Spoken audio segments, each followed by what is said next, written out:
Hey y'all, I have another scary story for you guys. I'm binge recording videos right now, so I don't have anything exciting to say. I feel like I'm disappointing you guys because I should be rambling and I should be talking about nothing, but I have nothing to talk about. And that's saying something. I feel even worse because the story that I'm reading today is really short, like incredibly short, but I'm not gonna lie. I've read it before on Reddit. I've read it before on Reddit.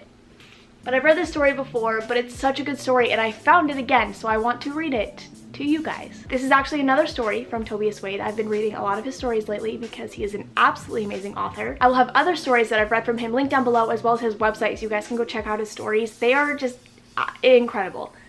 Incredible. So thank you for letting me read your stories. I don't know if you're watching this, but if you are, what the fuck is up, Kyle? I think I overused that vine. I think I'm at the point where I've used that vine in way too many videos. Here's like my little jewelry box right here. My dad got me this when I was 16. And I'm 23 by the time you're seeing this. 23. I feel old. I feel old. Okay, but this story is called Someone Has Been Mailing Me Recordings of Myself.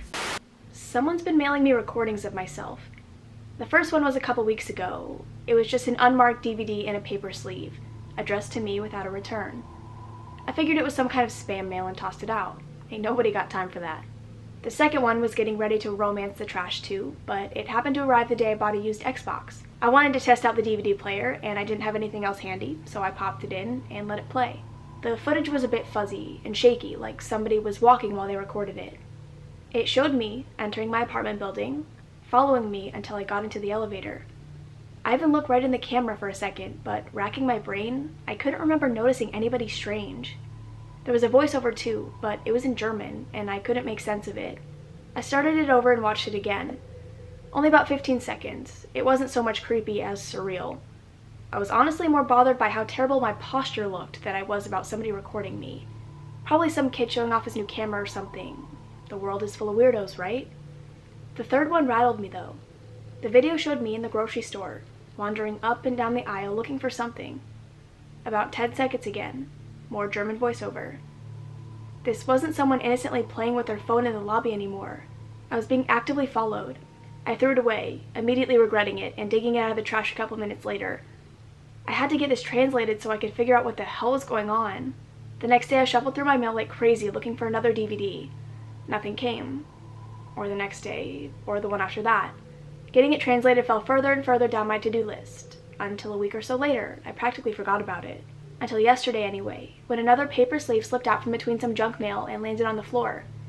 I rushed to play it, regretting it from the very first frame. The screen was panning around my room, my bedroom. It was dark, but everything had a green night vision tint. The camera focused on the bed and started to approach. It took me a few seconds to recognize the lump in the dark. It was recording me while I slept. A hand reached out from behind the camera. Pale, thin, hairless hand with skin stretched too tight across the bones. And the digits were wrong. 4 to each finger. And double jointed, moving so fluidly they might as well have been tentacles. It rested a long finger on my forehead, trailing down my nose, over my lips, brushing so soft that I couldn't tell whether it was touching at all. Something in German again. A sing-song voice barely above a whisper. It was longer this time, but I paused to keep going back until I could write down every word as close as I could hear it. I watched the rest of the video before I translated anything. He stayed beside me for a long time, but I didn't want to fast forward because I was afraid of missing some crucial dialogue. I stared at it, staring at me, for almost an hour before I couldn't take it anymore. The camera had been still for a long time, and I hadn't heard or seen any other sign of the perpetrator. I decided even if something else did happen that night, I'd prefer not to know. I rummaged around until I found the elevator and the grocery store tapes too, writing down all the German from them to translate. After hacking my way through the spelling a few times, Google Translate gave me this. I don't know what was on tape 1, I threw it out before I knew what it was. Tape 2 was me in the elevator. Look at him go. I can't believe he's going back into the apartment after what we told him last time. Tape 3, me at the grocery store. Found him again. Look how calm he is, just going about his life. You think he's seen it yet? Tape 4, whispered while I slept. Sleep, baby, sleep. Thy father guards the sheep. Thy mother shakes the little trees. There falls down one little dream. Sleep, baby, sleep. Sleep, baby, sleep. The sky draws the sheep. The little stars are the lambs. The moon and the little shepherd. Sleep, baby, sleep. Sleep, baby, sleep. I shall bring your sheep, one with a golden bell. That shall be thy journeyman, to guide you safe to hell. That's it. I don't know whether this thing is trying to threaten me or protect me or what it could be trying to protect me from. Either way, I don't think I'm gonna sleep tonight. I don't know what I would do if I woke up and saw that thing watching me, recording me, even touching me with these long disjointed fingers. When the next DVD comes, if it comes, maybe one of you can watch it for me and tell me what happened. I don't think I have the stomach to watch.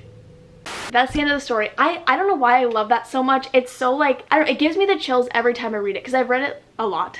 I love the way that it's like written, and I love the cliffhanger of it. I don't know. I like that you don't fucking know what happened. I don't know why I like that so much. It makes you think of all these different things, and I really like stories like that that make you think about it and make you kind of like create your own conclusions for it. I like the stories where it's like a plot twist and everything just kind of falls and whatever. I like those stories. I mean, I like all kinds of stories. I don't know. But I hope you guys enjoyed the story. I know it's a lot shorter. I'm sorry for that, but I'm also not sorry because it's a really good story. If you guys have any other stories you want me to read, please send them to me. I always have my social media link down below. You guys can send the stories to the email that I created. I created the email more so for your guys' stories that you could send me, but if you guys want to send them to the email, if you don't have Twitter or Instagram, you guys can do that as well. Just title it like Reddit scary story or some shit like that, just so I can see it. But yeah, I hope you guys enjoyed, and I will see you in the next one. Again, sorry this is so short. Bye! I am so not prepared for Iceland. I literally leave in like 4 days. I'm stressed. Oh my god.